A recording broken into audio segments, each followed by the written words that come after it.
County, I'm Logan Southers. And I'm Leandra Cornute. Welcome to Lawrence County News. With an increase in foreign exchange students in Lawrence County, Hannah May spoke with a few foreign exchange students to see their outlook on school in America. Students come from far and wide to attend LCHS. Our high school is a proud host of multiple foreign exchange students. Let's see what they say about their time at LCHS and what one of Lawrence County High School's own has to say about their experience hosting. I like it. Like the first weeks is like more difficult because you don't know very good the language. But now it's good. I like it. I like it. People here is friendly and they try to help me a lot. So I think it's fine. Yeah. Like most seriously, I just play soccer, but I play also like basketball with friends or something like that. But they are not my favorite sports. Being an exchange student at LCHS was really fun. Everyone was so friendly to me, and I made friends really fast. During my stay, I was involved in tennis and yearbook. My favorite class was Spanish because I made so many friends there, and just the spirit during Spanish class was so funny. We laughed at every single class, and we helped each other, and it was just amazing. My favorite thing about LCHS was probably the spirit from the students. Like in general, the student section at every football game or just at basketball games. It was just awesome to be a part of it, and yeah. Well, being an only child, it was a great experience getting to host a foreign exchange student because it let me know what it felt like to have a sibling and a sister especially because we just got to share that special bond that normal sisters get to have. I did have a very positive experience, but I honestly would not host another one because it would be hard to top the one that I did have, and I could never have that bond with anybody else again. Yearbook sale hooray! Oh, what fun it is to buy a school yearbook today! Purchase a 2023 yearbook for $5 off this Christmas between December 12th and January 4th at yearbooksforever.com. Go Dogs! Lawrence County returned to the annual KYA trip from a 2-year absence due to COVID. Chloe Rose spoke to students who went on this trip. After 2 years, Lawrence County students got to attend the Kentucky Youth Assembly in which they modeled state government. Here's how they spent their time. How was my first KYA? It was kind of weird because I was a senior, and most of the people who do their first KYA are obviously like freshmen or sophomores. But it was good that we experienced the modicum of success that we did. We passed both the House and Senate almost unanimously, our Commonwealth bill, and then our Bluegrass bill also did very well. So that was great. I mostly did pro and con speeches for other bills. There was one about trying to get mental health in juvenile detention centers that I felt really passionate about. So it was a little different considering the fact that they had COVID last year. So they were still kind of trying to adapt to new things. But overall, it was a good experience. What we did, we kind of just became like the government, so we'd understand how it would work in the future, and that was really important to us to get the experience if that's something we want to go into the future. My second KYA was definitely better than the first. I was definitely more social, and I had grown into my skin a little bit more, so I was more outgoing.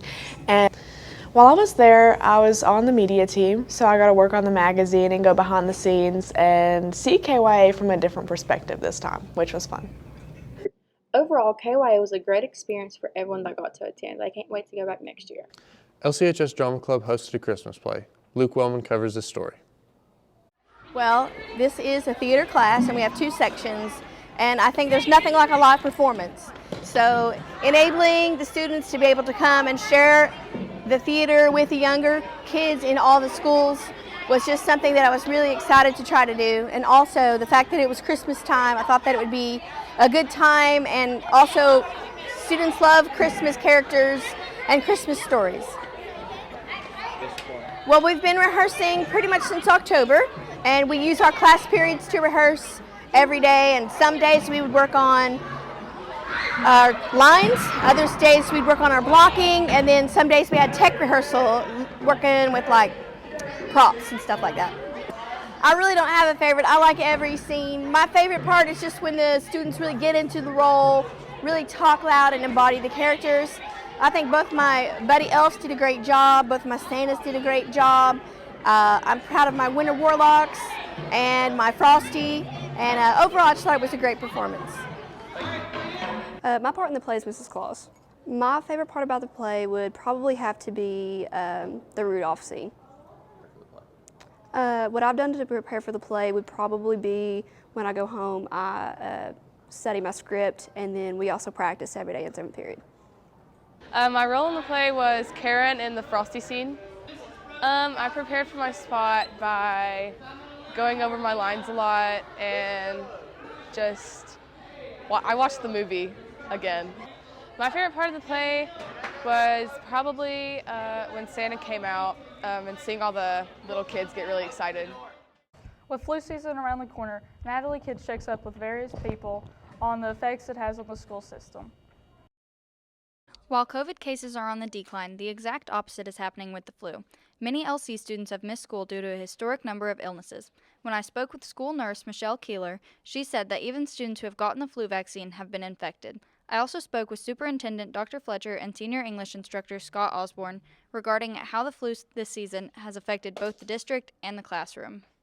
The rate of flu, the rate of those type of issues is much higher than what it has been.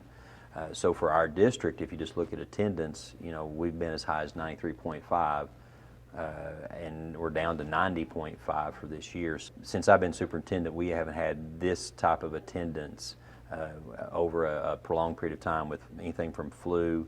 It's hard to say at what point the district loses money. Now per day, it's hard to say this is where you start losing money as far as the district. But if you want to talk about attendance, in short, if you look at essentially 1% is approximately $150,000 over each year. So if you go from 93.5 down to 90.5, you're looking about $500,000 of loss. So just from an educational standpoint, there's just that time missed and having to make that up for whatever, if you miss an assignment or if you missed a test or if you missed something of that nature. The flu and other illnesses that are circulating, they pile up the makeup work for one. It's hard on students and it's hard on teachers. It might be 3 absent one day, 5 the next. It's never the same people. So it's a logistical problem. Students that miss in-person instruction, some of them are fine, but some of them, they need you to go over it. They need you to deliver it the first time to them. So it's just a juggling act, so it's problematic. And this is a statewide problem, and actually I guess it's a nationwide problem. Make sure to wash your hands and stay safe for the rest of this flu season.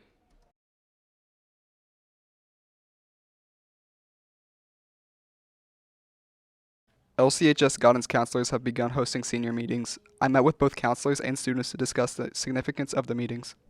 When Ms. Skaggs started this position, I think she wanted to really stay in touch with a lot of the students, and she brought up an idea about meeting with the seniors specifically, and really just checking in with them, and I thought it was a great idea, and so she put together a list of students and meeting times, and just to try to find out when or what plans students had, and how we could help facilitate those plans and maybe fill in some of the spots that they may be missing as far as what they're going to do after graduation. And it's worked out great. We've had a lot of great meetings, and we look forward to more next week. Okay, so this year we started doing senior meetings with all of our seniors. We're bringing seniors in with groups of 2 to 4 just to discuss with them their post-graduation plans, whether it be going into the workforce or military or college. This will just kind of help us get a better understanding of how we can help the students moving forward through next semester, and just to make sure that they have a plan for after high school. So far, the senior meetings have gone very well, I think. We've met with half of the senior class.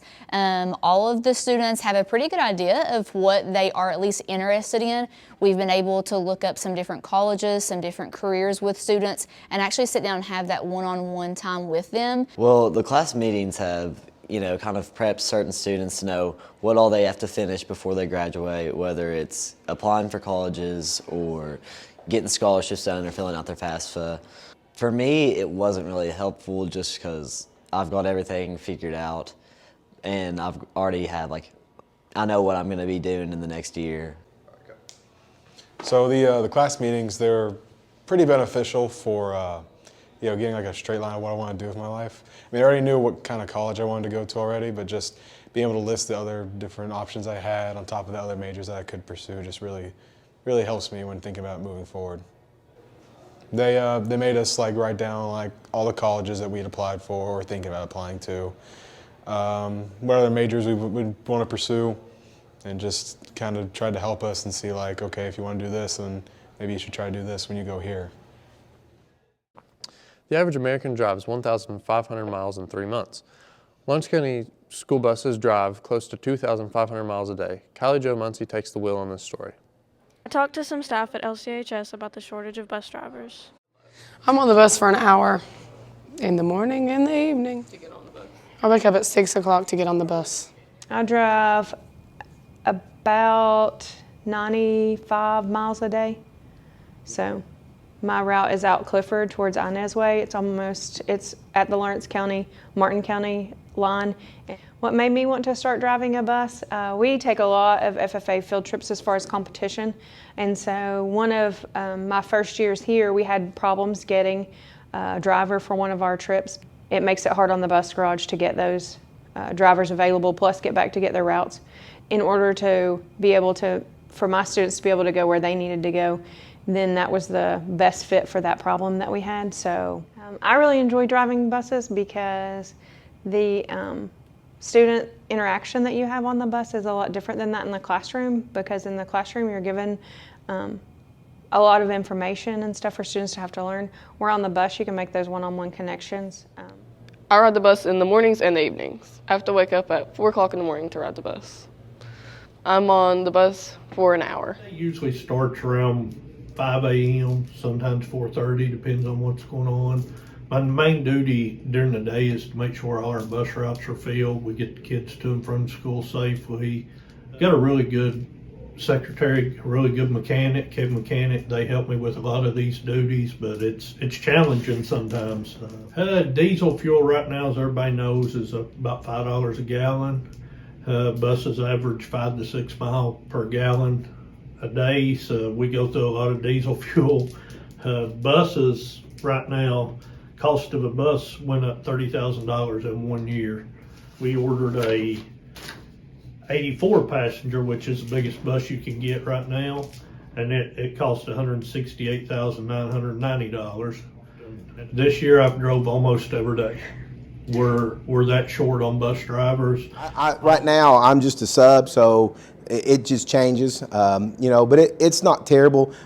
Rick Blackburn's done a really good job of breaking up the routes where you don't have anything that's overly too long. Now again, I also don't have to go to Blaine or Fallsburg, so so far I've just been local.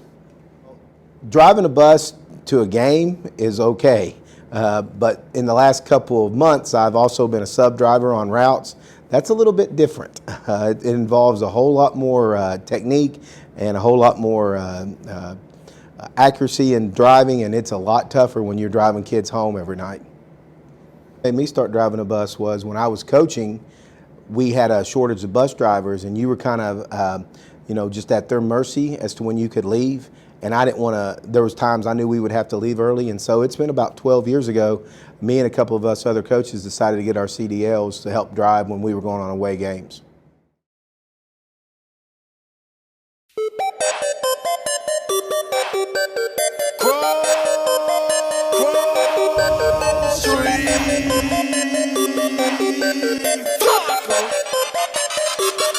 I got a whole lot of money, y'all it for me.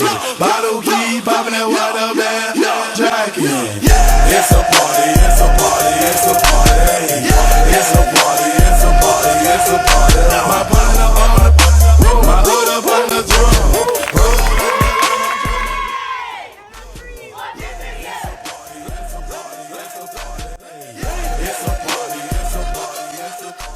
Like and subscribe for more. Peace and love.